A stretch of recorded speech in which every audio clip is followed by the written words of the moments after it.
बेटे अभी भी जिंदा है, उसे समाधि से निकलते ही वो माँ कह के पुकारेगा। इसीलिए वो अपने बेटे को समाधि से बाहर लाती है।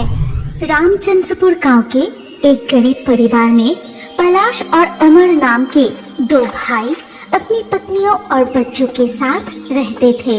पलाश और प्रमिला का एक लौता बेटा गुड्डू, अमर और अर्पिता की 3 साल की बेटी जिसका नाम है पिंकी।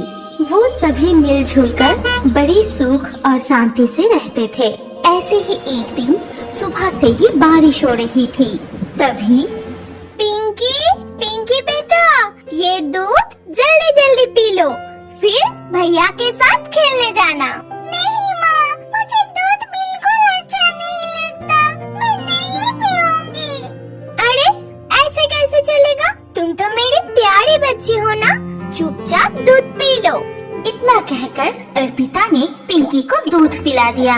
फिर पिंकी खेलने के लिए गुड्डू के कमरे में चली गई। उस वक्त गुड्डू कमरे में कागज की नाव बना रहा था। भैया, ओ भैया, तुम क्या बना रही हो? बहन, ये देख, मैंने कितनी सुंदर कागज की नाव बनाए हैं। चल, हम आंगन में जमे बारिश के पानी में ये नाव छोड़ते हैं। इतना कहकर दोनों भाई बहन मिलके उसके आंगन में जमा हुआ बारिश के पानी में कागज की नाव चलाने लगे। भैया, यहाँ तो नाव चल ही नहीं रही है। हाँ बहन, यहाँ तो पानी कम है। चल, हमारे घर के पीछे जो तालाब है वहाँ जाते हैं। ये नाव तालाब के पानी में अच्छा तैरेगा। लेकिन भैया, माँ और जिठानी ने देख लिया तो हमें बहुत डांट पड़ेगी। अरे कुछ नहीं होगा, चल ना। इतना कहकर गुड्डू पिंकी को लेकर घर के पीछे वाले तालाब के पास गया और वहाँ पिंकी को किनारे पर रुकने के लिए कह के गुड्डू खुद तालाब के पानी में उतरकर पिंकी से कहा, बहन, तू वही खड़ी रहना, इस तरफ बिल्कुल मत आना, नहीं तो गिर जाएगी। तू ऊपर से ही देख, मैं कैसे तालाब में नाव को छोड़ रहा हूँ। जैसे ही गुड्डू कागज का नाव तालाब के पानी में छोड़ा, अचानक उसका पैर फिसला और वो गहरे पानी में गिर गया। बचाओ, बचाओ, बचाओ, बचाओ। भैया, तुम्हें क्या हो गया? तुम ऐसा क्यों कर रही हो? जल्दी से बाहर आ जाओ ना भैया, मुझे बहुत डर लग रहा है। भैया बाहर आ जाओ, भैया ऐसा मत करो। धीरे धीरे करके तालाब के पानी में डूबता चला गया। इधर पिंकी अपने भाई को पानी में डूबते देख बहुत डर गई। भैया, कहाँ चले गए तुम? भैया, बाहर आ जाओ, बाहर क्यों नहीं आ रहे हो तुम? भैया, मुझे बहुत डर लग रहा है। माँ जिठानी मुझे बहुत डांटेगी। भैया बाहर आ जाओ ना भैया, भैया। पिंकी डर के मारे रोते रोते घर की ओर भाग गई और बिना किसी से कुछ कहे वो घर की एक कोने में जाकर छुप जाती है। फिर घंटों बीत गई। बहुत देर से दोनों बच्चों को ना देख अर्पिता बहुत घबरा जाती है। तभी जीजी, ए जीजी, तुमने गुड्डू और पिंकी को कहीं देखा है क्या? मैं सुबह उन दोनों को देखा था। दोपहर हो गई, कहाँ चले गए दोनों? और कहाँ जाएंगे, शायद बगीचे में खेल रहे होंगे। नहीं जीजी, मैंने बगीचे में भी देखा, वहाँ भी नहीं है। इसके बाद दोनों बहू मिलकर घर में गुड्डू और पिंकी को ढूंढने लगी, लेकिन कहीं नहीं मिले। ऐसे ही काफी समय बीत जाता है। पलाश और अमर को खबर मिलते ही वो घर लौट आते हैं। फिर सब कुछ सुनने के बाद वो सब मिलकर गुड्डू और पिंकी को आसपास ढूंढने लगे। फिर एक दुकान पे जाके पूछता है, काका, ओ काका, अपने गुड्डू और पिंकी को देखा क्या? नहीं बेटा, वो तो इधर नहीं आया। भैया देखो, उधर कुछ बच्चे खेल रहे हैं, चलो उनसे जाके पूछते हैं। इसके बाद वो उन बच्चों के पास गए और वो बच्चे उस वक्त टायर से खेल रहे थे। बच्चों, तुम लोग गुड्डू और पिंकी को देखा? नहीं चाचा, वो आज खेलने नहीं आए। पटाई कह रहा था कि उन्होंने कागज की नाव बना के घर के पीछे वाले तालाब में छोड़ने जा रहा था। ये सुनते ही वो सभी मिलके घर के पीछे वाली तालाब के पास गए और वहाँ जाके उन्होंने जो देखा उससे सबके रोंगटे खड़े हो गए। देखते हैं कि गुड्डू के मृत शरीर तालाब में तैर रहा है। गुड्डू!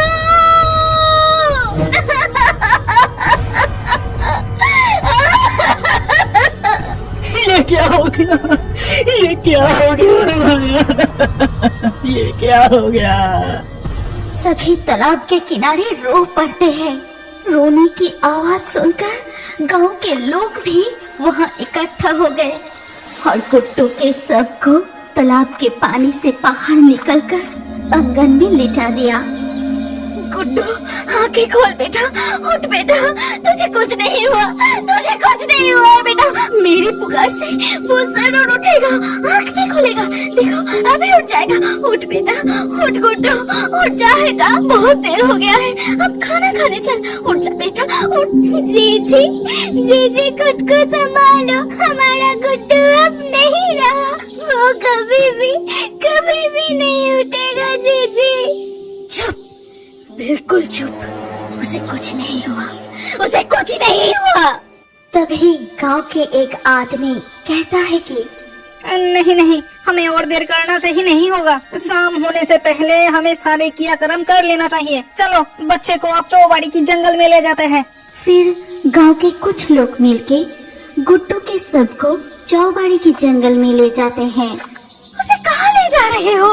मत ले जाओ, मत ले जाओ, उसे कुछ नहीं हुआ है, कुछ नहीं हुआ है, उसे मत ले जाओ। प्रमिला पागलों की तरह रो रही थी। तभी रोने की आवाज सुनकर पिंकी कमरे से बाहर आई। तुम सब भैया को कहाँ ले जा रहे हो? उसे मत ले जाओ भैया, मैं किसके साथ खेलूंगी, मत ले जाओ भैया को। सभी मिलके चौबाड़ी के जंगल में बच्चे का समाधि देने का क्रियाक्रम संपन्न करते हैं। इस चौबाड़ी के जंगल में सिर्फ बच्चे को ही समाधि देने के लिए लाया जाता है। इधर प्रमिला अपने बेटे के गम में रोती ही रहती है। खाना पीना सब कुछ छोड़कर वो बीमार पड़ गया था। कुछ ही दिनों बाद वो भी इस दुनिया को छोड़कर चली गई। इस घटना के बाद उनका परिवार में दुख का अंधकार छा गया। ऐसे ही एक दिन, तुझे कुछ नहीं हुआ बेटा, तुझे कुछ नहीं हुआ। देख, तेरी माँ अभी तुझे यहाँ से निकल कर फिर से ठीक कर देगी। देख बेटा, तुझे कुछ नहीं हुआ है, देख। ये कहते ही प्रमिला की आत्मा मिट्टी को हटाने लगी। वो सोचती है कि उसकी बेटे अभी भी जिंदा है। जैसे उसे समाधि से निकलते ही वो माँ कह के पुकारेगा। इसीलिए वो अपने बेटे को समाधि से बाहर लाती है। फिर उसे गोद में उठाए प्यार करने लगी, जोर जोर से पुकारने लगी। लेकिन गुड्डू नहीं जागा।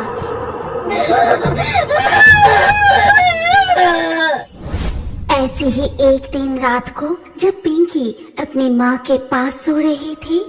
बहन, ए बहन, बहन, भैया, तुम आ गए, लेकिन इतने दिनों से तुम कहाँ थे और इस समय तुम कहाँ से आ रहे हो? मैं चौबाड़ी की जंगल में था। आओ मेरे साथ, आओ, हम दोनों वहाँ खूब खेलेंगे और बहुत मजे करेंगे।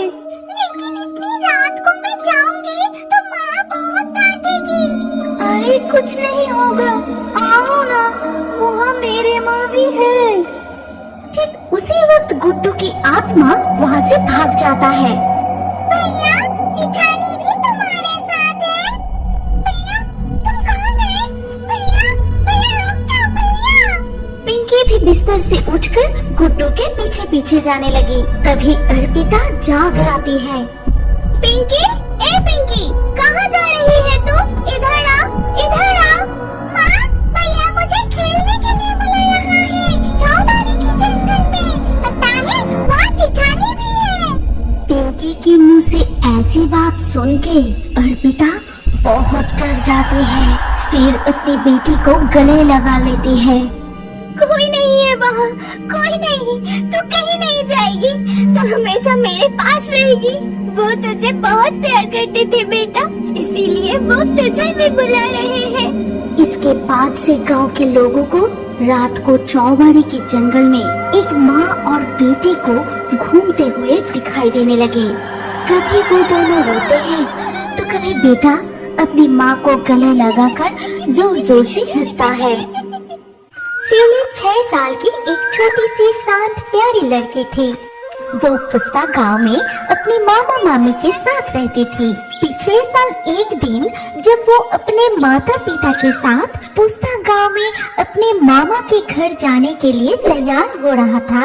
ए जी, तुम तैयार हुए? जल्दी करो। अरे अरे, मायके जाने के लिए कितना उतावला हो रही है। चलो चलो, मैं तैयार हूँ।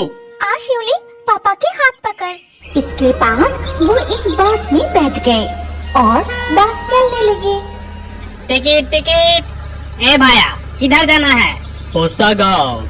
2 टिकट दीजिए। और बच्चे का टिकट लगेगा? नहीं, बच्चे का नहीं लगेगा। ये लीजिए 2 टिकट। फिर बस तेज गति से चलने लगती है, लेकिन ठीक उसी वक्त अचानक इस दुर्घटना के परिणाम स्वरूप शिवली के जीवन में सबसे बड़ी दुर्घटना घट जाती है। उसने अपने माता पिता को खो दिया और अब अपने मामा मामी के साथ रहती है। ए शिवली, अब तक तेरी झाड़ू लगाना नहीं हुआ? जी मम्मी जी, अभी हो जाएगा। सारे कपड़े अब तक पड़े हुए हैं। जाके तालाब के पानी से धो कर ला। अरे जल्दी से काम कर। शिवली कपड़े लेकर तालाब के घाट पर गई और वहाँ जाके वो सारे कपड़े धोने लगी। ओहो, कितने सारे कपड़े! ये धोते धोते मैं पूरा थक गई। नहीं, मैं जल्दी से काम खत्म कर लेती हूँ, नहीं तो मामी मुझे डांटेगी। घर लौटते समय उसने एक पेड़ देखा जिसमें बहुत सारे शिवली के फूल खिले हुए थे। फिर उसने कपड़े के बाल्टी नीचे रख दी। उसे अपनी माँ के साथ बिताए हुए हर पल याद आने लगी। जिस दिन उनके घर के आंगन की शिवली के पेड़ में बहुत सारे शिवली फूल खिले थे, उसी पेड़ के नीचे दोनों बैठे थे। तभी उसकी माँ एक शिवली के हार पहना के बोली थी, तुझे पता है, ये शिवली के फूल मुझे बहुत पसंद है और इसीलिए तो तेरी नाम शिवली रखा हूँ। जब पेड़ शिवली फूलों से भर जाती है तब लगता है कि पेड़ को ही गले लगा लो, और इसीलिए तो मैं अपनी प्यारी बेटी को इस तरह गले लगा के प्यार करती हूँ, ठीक इसी तरह। इसमें कितने सारे शिवली फूल खिले हैं। माँ, तुम कहाँ हो? तुमने कहा था कि तुम्हें शिवली के फूल बहुत पसंद है। देखो, पेड़ पर कितने शिवली खिले हैं। आओ ना माँ, कितने दिन हो गए तुम्हें नहीं देखा। आओ ना माँ। माँ। ए शिवली, तू हंसते हुए पेड़ की तरफ क्या देख रही है? उधर तेरी मम्मी जी तुझे बुला रही है। मामी जी बुला रही है। अरे बाप रे, जल्दी चलो मामा। शिवली घर लौटते ही उसकी मामी, अब तक कहाँ थी तू? जरूर तालाब के पानी से खेल रही थी। नहीं नहीं मम्मी जी, मैं तो। मुझसे जबान लड़ा रही है? एकदम चुप रहना। चल, भाई को ये पूरा दूध पिला देना, मैं अभी नहा के आती हूँ। जब शिवली अपने भाई को दूध पिलाने के लिए बैठने जाती है, ठीक उसी वक्त उसकी मामा उसे बुलाती है। ओ शिवली, मुझे थोड़ा पानी पिलाना बेटी, मुझे बहुत प्यास लगी है। ठीक है मामा, तुम बैठो, मैं अभी लाती हूँ। ये कह के शिवली घर के अंदर चली जाती है। फिर वो अंदर जाके थोड़ा सा पानी लेकर फिर बाहर आके अपने मामा को दिया और मामा पानी पीने के बाद बोला, मैं काम पे जा रहा हूँ, जब तक तेरी मामी जी न आए भाई का ख्याल रखना, ठीक है? मैं चलता हूँ। मामा चले जाने के बाद शिवली अपने भाई के पास जाके देखा भाई सारे दूध गिरा के उस दूध से खेल रहे हैं। ये देखकर नन्ही शिवली बहुत डर गई तभी उसकी मामी तालाब के घाट से लौटने के बाद सब कुछ देख के कहती है, अरे अरे ये तूने क्या कर दिया? तूने अपने भाई का दूध गिरा दिया। इतना कहकर शिवली की मामी बहुत गुस्सा करने लगी। बता तूने ऐसा क्यों किया? तूने दूध क्यों गिराया? तूने मेरे बेटे का दूध गिराया ना? आज तेरा भी खाना बंद। अब तुझे समझ आ जाएगी। मैंने कुछ नहीं किया मामी जी, मैंने कुछ नहीं किया। इतना कहकर शिवली की मामी उसे बहुत बहुत डांटने लगी। इतना डांट सुनने के बाद वो बहुत दुखी हो गई और उस शिवली पेड़ के नीचे जाके रोते हुए बोली, माँ, कहाँ हो माँ? मेरे पास आओ ना माँ। माँ, मुझे भी तुम्हारे पास ले चलो ना माँ। मुझे यहाँ रहने में बहुत तकलीफ हो रही है माँ। आओ ना माँ, मेरे पास आओ ना। तभी अचानक किसी ने बड़ी प्यार से शिवली को बुलाने लगी और ये मीठी आवाज सुनकर शिवली बहुत उतावला हो गई। शिवली, शिवली, शिवली, तुम कहाँ हो माँ? मैं तुम्हें क्यों देख नहीं पा रही हूँ? माँ, तुम्हें मैं देख नहीं पा रही हूँ माँ। शिवली, ए शिवली, अरे ओ शिवली। अरे बाप रे, मम्मी जी इधर ही आ रही है। लेकिन मैं समझ गई माँ कि तुम इधर ही हो। मम्मी जी क्यों बुला रही है वो सुन के ही मैं आ जाऊंगी। तुम यही रहना, कहीं नहीं जाना, मैं जल्दी आ जाऊंगी। इतना कहकर शिवली वहाँ से चली गई। फिर घर लौटते ही उसकी मामी, आजकल तो बहुत हो रहे हैं। जब देखो बाहर चली जा रही है। जाके घास काट कर ले आ और गाय को खिला दे। फिर वहाँ से शिवली बिना कुछ बोले घास काटने चली गई। इसके बाद उसने बहुत सारी घास काटकर गाय को खिलाने के लिए आई। फिर वो बड़ी प्यार से गाय को घास खिलाती है। इसके अलावा वो और भी बहुत सारे काम करती है। फिर भी मामी का गुस्सा शांत नहीं हुआ। दोपहर को खाना तक नहीं दी। फिर रात को जब मामा मामी खाने पे बैठते हैं, मम्मी जी मुझे भी कुछ खाने के लिए दो ना, मुझे बहुत भूख लगी है। मुझसे और भूख बर्दाश्त नहीं हो रही है। अजी सुनती हो, आप तो शिवली को कुछ खाने के लिए दे दो। वो भी तो छोटी है, गलती से दूध गिर गया होगा। उसे और सजा मत दो। तुम चुप ही रहो। अभी से ठीक ठाक शासन नहीं करेंगे तो वो बिगड़ जाएगी। तुम्हें जो ठीक लगे वो करो, मुझसे और देखा नहीं जाता।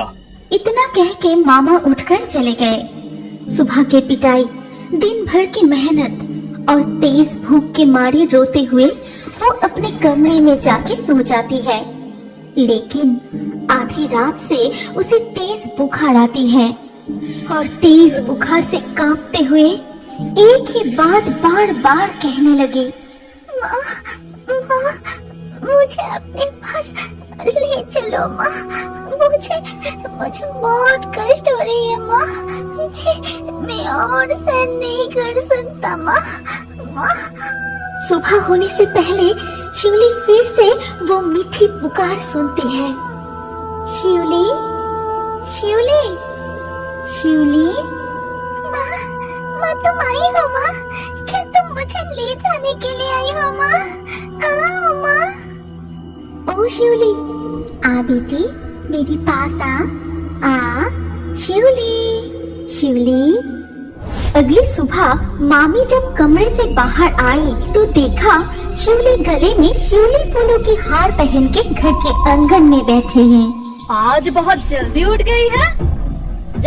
जाके पीने का पानी ले आ। क्यों रे, सुनाई नहीं दिया? जाके पीने का पानी ले आ। बहुत साहस हो गई है। ऐसी मारूंगी ना। ये कहते ही शिवली की मामी उसकी तरफ आगे बढ़ती है, लेकिन देखती है कि शिवली की आंखें लाल हो चुकी हैं और शिवली उसे खतरनाक तरीके से घूर रही है। अच्छा ठीक है, मैं ही चली जाती हूँ, लेकिन गाय के लिए घास तू ही लाएगी। शिवली वहाँ से एक कदम भी नहीं हिली। बल्कि घास काटने वाले हथियार उनके मामी के हाथ में आ गई। ये देख मामी गुस्से से उस हथियार को ही ऊंचा करके बोली, न जाने कहां से जादू टोना सीखकर मुझे डरा रही है। रुक, अभी तुझे मजा चखाती हूँ। तभी शिवली खड़ी हो गई और उसके बगल में पड़ी हुई एक छड़ी अपने आप उड़ के मामी को पीटने लगा। मुझे बहुत दर्द दिया है तुमने, अब सारे काम तुम करोगे। जाओ जाके घास काटो। अजी सुनती हो? जल्दी बाहर आके देखो, ये शिवली मेरे साथ क्या कर रही है। मुझे बचा लो। लेकिन मामा नींद से नहीं जागे, वो सोते ही रहे। इधर वो छड़ी मामी को पीटता ही रहा और वो मार खाते हुए घास काटने के लिए जाती है। फिर कटी हुई घास लाकर गाय को देती है। फिर वो झाड़ू लगाई, तालाब के पानी में जाके कपड़े धोए। पूरा दिन बस काम ही करती रही। अगर जरा सा भी रुके तो वो छड़ी से पिटाई शुरू। पूरा दिन कुछ खाने को भी नहीं मिले। जब शाम होने को आई तब थक के घर के अंदर जाके बोली, अरे तुम कितना सो रहे हो जी? आज काम पे भी नहीं गए, इतना बुलाने पे भी बाहर नहीं निकले और बेटा भी कुछ नहीं खाया। इधर काम करते करते और छड़ी की पिटाई खा खा के मेरे पूरे शरीर में दर्द होने लगा है। पूरा दिन मैं भी कुछ नहीं खाया, भूख से मुझे चक्कर आ रही है। क्या बोल रही हो? मैं इतनी गहरी नींद में था। ये तो बिल्कुल ठीक नहीं है। वैसे भी ये हुआ कैसे? तुम्हें इस तरह कौन पीटा और शिवली कहाँ है? और कहाँ जाएगी? पूरा दिन मुझे पीट के अब खुद की कमरे में गई है। फिर जाके तुम्हारे पास आने की फुर्सत मिली है, नहीं तो मुझे पीट पीट के मार ही डालता। ऐसा क्या? चलो तो देखे। फिर वो दोनों शिवली के कमरे की तरफ जाते हैं। अंदर जाके देखी कि शिवली कमरे में नहीं है। तब वो दोनों घर के आसपास भी ढूंढने लगे और ढूंढते हुए तालाब के रास्ते में देखता है उस शिवली के पैर के नीचे शिवली लेटी हुई है। उसकी आंखें बंद है, गले में शिवली के हार, उसकी पूरे शरीर फूलों से ढकी हुई है और चेहरे पे है एक प्यारी सी मुस्कान। और ऐसी मुस्कान तब चेहरे पर आती है जब कोई किसी अपने को देखते हैं। ये क्या? वो तो पैर के नीचे सो रही है। सो रही है? जल्दी से जगाओ उसको, मुझे इंसाफ चाहिए। ये क्या? शिवली का शरीर लकड़ी के जैसा सख्त और बर्फ जैसा ठंड हो गया। अरे ये तुम क्या कह रहे हो? तो फिर पूरे दिन उसकी आत्मा जाने से पहले मुझे इस तरह से सबक सिखा के गए। अरे बाप रे, अरे बाप रे। और शायद आज के बाद से उसे कभी भी अपनी माँ के प्यार से दूर नहीं रहना।